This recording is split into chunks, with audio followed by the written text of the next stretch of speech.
الرحمن الرحیم اللہم صلی علی محمد و آل محمد۔ محترم سامعین گرامی قدر، کل ہم نے زیارت قبور کے حوالے سے یعنی قبروں کی زیارت کے حوالے سے، قبروں پہ جانے کے حوالے سے آپ کی خدمت میں گفتگو کی تھی۔ اس حوالے سے ہم نے کل کتاب السنہ، کتاب اہل سنت کی کتاب فقہ السنہ کے حوالے سے آپ کی خدمت میں کچھ احادیث اور باتیں عرض کی تھیں۔ تو آج چند ایک باتیں اسی سلسلے کے دوسرے پروگرام میں پارٹ 2 کے طور پہ آپ کی خدمت میں جو چند باتیں کل رہ گئی تھیں وہ آپ کی خدمت میں عرض کرنا چاہتے ہیں۔ دراصل ہمارا مقصد کسی مسئلے میں الجھنا اور اس کو قابل بحث بنانا اور یا اس پہ اعتراض برائے اعتراض یا زبردستی کسی کو منوانے اور بات کرنے کا کوئی مقصد نہیں ہے۔ دراصل بات یہ تھی کہ اس طرح کے مسائل کے جو ہماری روزمرہ کی زندگی میں ہمیں درپیش ہوتے ہیں، اس حوالے سے عوام الناس میں ایک اویئرنیس کے طور پہ، ایک معلومات کے طور پہ اور ایک مدلل جو ہے وہ ان کے پاس ایک اس کا حل اور جواب موجود ہو، اس حوالے سے مسائل کو آسان طریقے میں آسان طرح سے بیان کرنا اور تاکہ ہر انسان اس کو سمجھ سکے۔ تو اس حوالے سے ہم نے کل یہ باتیں دیکھی تھیں اور یہ ہم نے سنا اور سمجھا تھا کہ قبروں پہ جانے سے دین اسلام اور شریعت محمدی سرکار رسالت مآب صلی اللہ علیہ وآلہ وسلم نے کسی مرد و زن کو منع نہیں فرمایا، بلکہ اس کے لیے تلقین کی گئی تھی کہ ہر شخص کے لیے کسی اور جگہ کی ایک روایت جو اس کتاب کے حوالے سے تو نہیں ہے، لیکن میں آپ کی خدمت میں عرض کرنا چاہتا ہوں، کیونکہ کل ہم نے اس کتاب میں یہ ضرور سمجھا اور پڑھا تھا کہ وہاں پہ قبر پہ آپ جب جاتے ہیں تو اس حوالے سے آپ کے لیے ایک تو اس فوت ہو جانے والے کے لیے جس کی قبر پہ آپ جاتے ہیں اس کے لیے استغفار اور اس کے لیے آپ دعا کرتے ہیں، اس کے لیے آپ اس کی بخشش کے لیے آپ جو ہے وہاں پہ اللہ وحدہ لا شریک کی ذات میں دعا کرتے ہیں اور التماس کرتے ہیں، آپ اللہ وحدہ لا شریک کے آگے اس کی بخشش کے لیے دعا مانگتے ہیں۔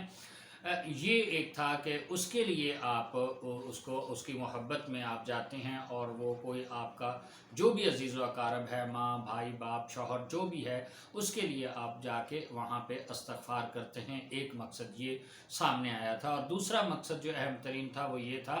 کہ وہاں قبر کی زیارت پہ جانے سے جب آپ قبرستان جاتے ہیں تو آپ مقام عبرت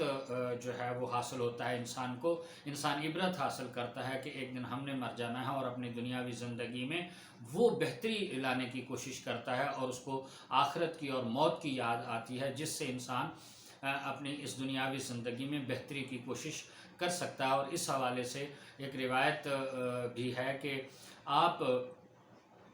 ہر انسان کو چاہیے کہ وہ روزانہ قبرستان جائے، اگر وہ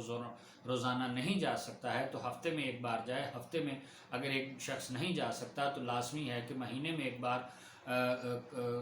قبرستان جائے اور وہاں پہ جا کے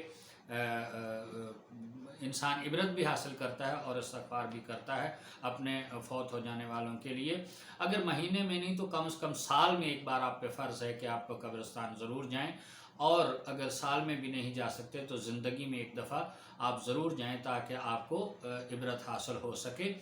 لیکن یہاں پہ ایک اہم نقطہ میں عرض کرنا چاہتا ہوں کہ جو سارا سال قبروں پہ جانے کی مخالفت کرتے ہیں وہ اسپیشلی محرم میں جو ہے ہمارے جو متعصب قسم کے مولوی ہیں وہی راگ الاپ رہے ہوتے ہیں، اور وہ کہ آپ قبرستان جائیں، پانی چھڑکیں، آپ قبروں کو ٹھیک کریں۔ مقصد یہ ہے کہ اس میں بھی ایک مولوی کی چال اور اس میں مولوی کی ایک بدنیتی شامل ہوتی ہے کہ سارا سال آپ کو اپنی قبر یاد نہیں آتی، لیکن محرم کے ایام میں اسپیشلی کیوں کہا جاتا ہے تاکہ لوگ ایام محرم سے دور رہیں، لوگ جو ہیں وہ مجالس امام حسین علیہ السلام اور اہل بیت کرام کے جو کے ساتھ مظالم ہوئے ان سے دور رہا جائے، ان کی تقاریب میں شریک نہ ہو، جلسے اور جلوسوں میں نہ جایا جا سکے، مجالس میں نہ جایا جا سکے۔ تو اس لیے وہ ایک کمپین چل جاتی ہے جو سارا سال مخالفت کرتے ہیں کہ آپ قبروں پہ نہیں جا سکتے، قبروں پہ عورتوں کا جانا حرام ہے، تو وہ ان عورتوں کو بھی الاؤ ہو جاتا ہے، ان مردوں کو بھی الاؤ ہو جاتا ہے، چھوٹے بڑوں کو الاؤ ہو جاتا ہے، وہ قبرستانوں کا رخ کرتے ہیں تاکہ امام حسین علیہ السلام کی. تو یہ اصل میں بدنیتی کی بنیاد پہ، انما الاعمال بالنیات، انسان جھوٹ کے پاؤں نہیں ہوتے، انسان غلط بات کے لیے کوئی مثبت اور مدلل جو ہے وہ جواب نہیں رکھتا، کوئی دلیل نہیں رکھتا، اور اس کے کوئی بات نہیں ہوتی. اسی حوالے سے یہ تو بہت وسیع گفتگو ہے، میں اس میں نہیں پڑھنا چاہتا. چند ایک باتیں اسی کتاب کے حوالے سے میں آپ کی خدمات عالیہ میں اور عرض کرنا چاہتا ہوں کہ جیسا کہ یہ تھا کہ کل ہم نے یہ دیکھا کہ نبی پاک صلی اللہ علیہ وآلہ وسلم نے ارشاد فرمایا کہ میں نے تمہیں قبروں کی زیارت سے منع کیا تھا، اب تم ان کی زیارتیں کر سکتے ہو، یا ان کی زیارت کرو، اس لیے کہ اس سے آخرت کی یاد تازہ ہوتی ہے. اور یہ تھا کہ زیارت قبر کے وقت مردوں کو سلام کہنا اور استغفار کرنا جو ہے وہ دعا کرنا، یعنی یہ مستحب ہے. اس بارے میں بھی نبی پاک صلی اللہ علیہ وآلہ وسلم سے حدیث جو ہے نا وہ کل آپ کو کہ اس دیار کے مومن اور مسلمان باسیوں، تم پر سلام ہو، انشاءاللہ ہم بھی تم سے آ کے ملنے والے ہیں، تم ہم سے پہلے جا چکے ہو اور ہم تمہارے پیچھے بعد میں آ رہے ہیں، ہم اللہ سے اپنے اور تمہارے لیے آسائش اور عافیت کا سوال کرتے ہیں. اسی حوالے سے یہ تھا کہ مالکیہ اور حنفیہ میں ایک روایت میں امام احمد بن حنبل رحمۃ اللہ علیہ کے نزدیک عورتوں کے لیے قبروں کی زیارت کرنا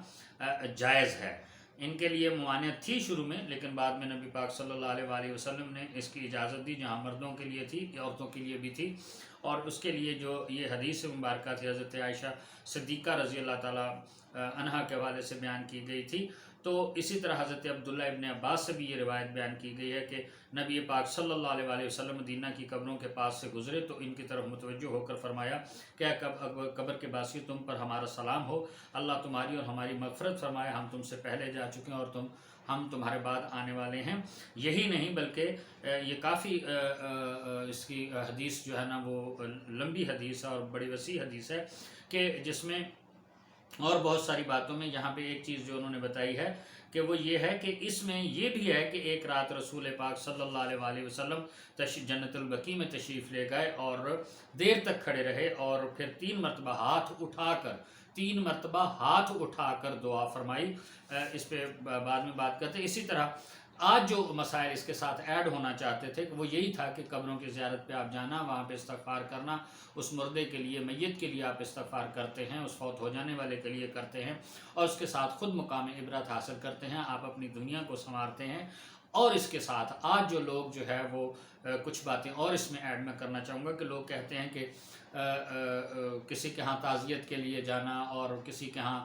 نظر نیاز کرنا، میت کے لیے کھانا بنانا، یہ ساری باتیں جو ہے نا ان کا آپ کو جواب ملے گا کہ تعزیت کے وقت میت کے لیے دعا کرنا بھی مستحب ہے. حضرت فاطمہ،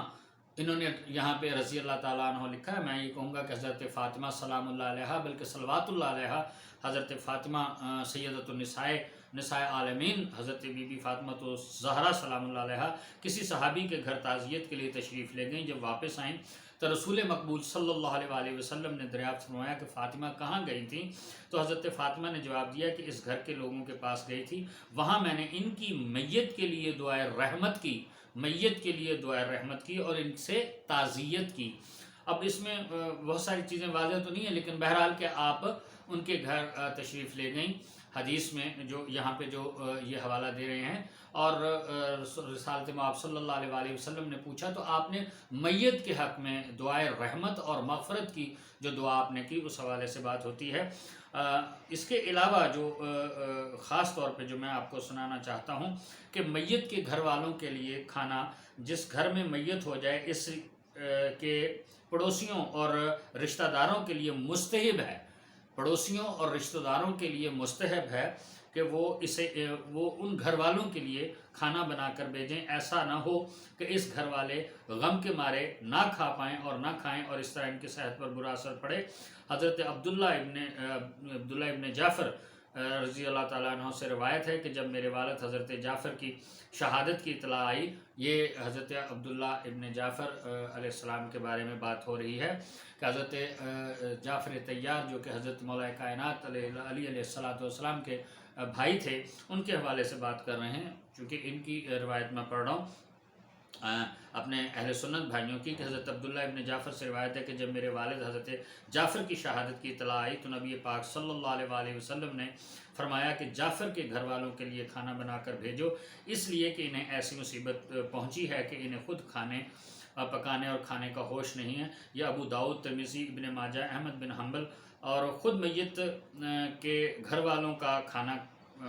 کے لیے جو ہے نا وہ مطلب یہ بتا رہے ہیں کہ اس بارے میں ائمہ اربعہ کا اتفاق ہے، اور یہ فتح الربانی جلد نمبر 8 اور صفحہ نمبر 95، ملا علی قاری بہوالا کتاب الجنائز صفحہ نمبر 86 میں۔ تو مقصد یہ تھا کہ ایک اور بات، دو باتیں آج ہمارے سامنے آئیں کہ تعزیت کے لیے ہاتھ میت کے لیے، یا آپ جنازے کے لیے، یا جب بھی آپ تعزیت کے لیے جاتے ہیں ہاتھ اٹھا کر دعا مانگ سکتے ہیں، فاتحہ پڑھ سکتے ہیں، اور یہ صرف یہی نہیں، ان کے کسی کے ہاں جانا یہ سنت بھی ہے اور جائز بھی ہے اور ضروری بھی ہے کہ آپ کسی کے ہاں جائیں، میت کے لیے آپ دعا کریں گے، دعا رحمت کریں گے، دعا مغفرت کریں گے، گھر والوں کے لیے تسلی کا سامان کریں گے، ان کو تسلی دیں گے، اور آپ قبر پہ جائیں گے تو استغفار کریں گے، زیارت قبر کی کریں گے، ثواب ہے، اور وہاں پہ جا کے السلام علیکم یا اہل الدیار کہہ کر آپ سلام کریں گے۔ اور بہت سارے مسائل جیسے کہ میں نے کل عرض کیا تھا، مقصد ہمارا یہ نہیں ہے کہ ہم کسی بحث میں پڑھیں، جو بحث کرے گا اس سے بحث کریں گے۔ عام عوام الناس کے لیے، اپنے دوستوں عزیزوں اقارب کے لیے یہ بات میں عرض کرنا چاہتا تھا کہ وہاں پہ کھانا بنانے کا بھی آپ کو مل جاتا ہے کہ آپ اس گھر والوں کے لیے کھانا بنائیں، یعنی آپ ظاہر ہے وہ کھانا بنائیں گے، اس سے آپ کو کیا حاصل ہوگا؟ ثواب حاصل ہوگا نا۔ تو میت کے حوالے سے اور کسی فوتگی کے حوالے سے کھانا بنانا، گھر والوں کو کھلانا، ظاہر ہے جب وہاں پہ دوسرے لوگ آئے ہوں گے وہ بھی کھائیں گے، تو ان کھانا بنانا، کھلانا، نظر نیاز یہ بھی آپ کو نظر آیا، آپ کو دعا بھی نظر آئی، آپ کو جو ہے وہاں پہ جانا بھی نظر آیا اس میں۔ اور یہی نہیں بلکہ یہ ہے کہ یہ جو کل حدیث آپ کی خدمت میں عرض کی گئی تھی جناب حضرت بی بی عائشہ صدیقہ رضی اللہ تعالی عنہا کے حوالے سے، اور آج انہوں نے جو میں نے یہ آپ کی خدمت میں اس میں سے متن پڑھ کے حدیث کا آپ کو بیان فرمایا کہ عرض کیا کہ جو حضرت فاطمہ تو زہرا سلام اللہ علیہا کسی کے گھر جاتی ہیں اور وہاں پہ رحمت اور مغفرت کی دعا کرتی ہیں، کسی کے لیے کتنا خوش نصیب ہوگا انسان وہ۔ اور اس حوالے سے باتیں تو بہت ہو سکتی ہیں، لیکن بہرحال یہ دو باتیں آپ کو عرض کرنا چاہ رہا تھا۔ اور تیسری بات جو کل میں آپ کی خدمت میں عرض کرتے کرتے وہ رہ گئی تھی، وہ یہ تھی کہ آپ کے لیے تو جب ایک عام مسلمان کے لیے آپ زیارتیں کر سکتے ہیں، قبروں پہ جا سکتے ہیں، مرد و زن جا سکتے ہیں، عورتیں بچے بڑے سارے جا سکتے ہیں، تو جب سب کے لیے جانا وہاں پہ ہے تو ان کی قبروں پہ جانا کہ جو جن کی زندگیاں خدا کی کے دین اور کے لیے وقف ہو گئیں، اور اگر آج کوئی ہم سے یہ پوچھتا ہے تو ہم پھر وہ بات آ جاتی، ہم کہیں گے کہ امام حسین علیہ السلام کے قبر کی زیارت کرنا 40 حج کے برابر ہوگا۔ اگر کوئی مجھ سے پوچھے ریفرنسز حوالے جات تو وہ ایک الگ چیپٹر موضوع ہے، لیکن میں یہاں پہ صرف یہی کہوں گا کہ یہ جا کے اس سے پوچھے جس نے یہ کہا تھا کہ وہ مرد کلندر، وہ ولی کامل جو تھا، جس نے یہ کہا کہ حقہ کے بنا لا الہ است حسین، کہ لا الہ کی بنیاد حسین ہے۔ تو جس حسین کی، جو حسین دین کی بنیاد، خود دین ہے، دین کو پناہ دینے والے ہیں، اور وہ حسین جو لا الہ کی بنیاد ہیں، جنہوں نے سر نیزے کی نوک پہ جن کا سر ہے، اور وہ تلاوت کلام پاک کر کے دکھاتے ہیں، حضرت آدم علیہ السلام سے لے کے آج تک اور تا قیامت یہ کوئی انسان ماں کا لال ایسا نہیں ہو سکتا ہے کہ جس کی یہ مثال پیش کرے، یہ سوائے فاطمہ الزہرا سلام اللہ علیہا کے اس لال کے صدقے میں کہ جس کا نام حسین علیہ السلام ہے اور جن کے ایام قریب ہیں۔ تو ایسوں کی زیارت کے لیے کہ جنہوں نے اپنا تن من دھن خدا کی راہ میں قربان کر دیا، تمہاری شریعت کے مطابق، تمہارے قانون کے مطابق، تمہاری دنیا داری کے مطابق اس حسین کے روضے کی زیارت کرنا کتنا بڑے اجر و ثواب کا اس سے آپ کو مل سکتا ہے، اور کتنے بڑے اجر و ثواب کا انسان مستحق ہے وہ کہ جو زیارات ائمہ علیہ السلام اور سرکار دو عالم صلی اللہ علیہ وآلہ وسلم، جناب فاطمہ الزہرا سلام اللہ علیہ، یہ ساری چیزیں جن ہستیوں کا تھا، یہی وجہ تھی کہ جو لوگ آج مخالفت کرتے ہیں وہی تھے جو پاک زہرا کے مزار کو گرانے والے تھے، جنہوں نے ان کے مزارات کو مسمار کر دیا۔ لیکن بہت جلد جو ہے وہ اس کا ظہور ہونے والا ہے، جس کے آنے سے نہ صرف یہ ہے کہ ان تمام باتوں کا آپ کو حل مل جائے گا، ان تمام باتوں کا ثبوت مل جائے گا، اور ان تمام باتوں سے آپ کو پتہ چل جائے گا کہ حق کیا ہے اور باطل کیا ہے۔ اور جو بھی آج اہل بیت علیہ الصلوۃ والسلام اور آل رسول کی دشمنی میں، مجھے افسوس سے یہ بات کہنا پڑ رہی ہے کہ آج بھی ہم ایسے لوگ ہم دیکھتے ہیں فیس بک کے اوپر، سوشل میڈیا کے اوپر، کہ جو آج کی جو سید زادی کا جو شخص احترام نہیں کرتا، جو آج کے سید کا احترام نہیں کرتا، وہ کسی قوم سے، کسی قبیلے سے، کسی نسل سے، وہ کسی مسلک سے تعلق رکھتا ہو، میں یقین کریں اپنے خدا کو حاضر ناظر جان کر یہ کہتا ہوں کہ جو آج سید سادات کا احترام نہیں کر سکتا، وہ اس کی عقیدت و محبت جو نبی پاک صلی اللہ علیہ وسلم سے ہو یا اہل بیت کرام سے ہو، وہ اپنی محبت کے دعوے میں جھوٹا ہے، کاذب ہے۔ اسی طرح جیسا کہ اللہ نے کہا کہ مجھ سے جو محبت کا دعویٰ کرتا ہے وہ میرے محبوب کا اتباع کرے، میرے محبوب کو راضی کرے، تو گویا اس نے اللہ کو راضی کیا، وہ اللہ کی محبت میں سچا ہو گیا۔ تو جو سرکار دو عالم صلی اللہ علیہ وسلم کی محبت و عقیدت کا اظہار کرتا ہے، جو ان سے عشق کا اظہار کرتا ہے، اس کو سادات کرام کی عزت کرنی پڑے گی۔ اور وہ جو آج جس کی نماز محمد و آل محمد علیہ الصلوۃ والسلام پہ درود پڑھے بغیر جس کی نماز نہیں ہو سکتی ہے، وہ کیسے ممکن ہے کہ وہ شخص جو ہے اپنی محبت میں سچا ہو، وہ پنجتن پاک سے محبت کا دعویٰ کرے، جو اللہ اور اللہ کے رسول سے محبت کا دعویٰ کرے، لیکن اللہ کے پیارے محبوب حضرت محمد مصطفیٰ صلی اللہ علیہ وسلم کی آل اور اولاد کا احترام نہ کرے۔ جو شخص بھی جو آج کی سادات کا احترام نہیں کرتا، بالخصوص میں کسی اپنے خدا کو حاضر ناظر جان کے، امام زمانہ کو حاضر ناظر جان کے یہ بات کہتا ہوں کہ جو آج سید زادی کا احترام نہیں کرتا، جو آج کی سید زادیوں کا احترام نہیں کرتا، ان سے عقیدت نہیں رکھتا، کیونکہ ہر سید زادی ہر امتی کے لیے ماں کا درجہ رکھتی ہے، جو اس کا احترام نہیں کرتا وہ اپنے دعوے میں، اپنی محبت میں، چاہے محمد و آل محمد علیہ الصلوۃ والسلام سے ہو، خدا سے ہو، پنجتن پاک سے ہو، نبی پاک صلی اللہ، وہ اپنی محبتوں میں کاذب ہے، جھوٹا ہے۔ کیوں کہ جس نبی کے نالائن پاک کو لوگ اپنے سر کا تاج اور اپنی پگڑیوں پہ لگا کے فخر محسوس کرتے ہیں، یہ اصل نقش نہیں، یہ اصل وہ نالائن پاک نہیں ہیں، ان کا نقش ہے، ایک نقش کی، اور اصل کی جو شبیہ ہے ایک طرح کی، وہ آپ کا چھپے ہوئے چھاپے خانے سے آپ کے ہاتھوں کا بنائے ہوئے نالائن پاک کا ایک نقش ہے، اس کو تو آپ جو ہے اپنے ماتھے کا تاج بنائیں۔ اس میں کوئی شک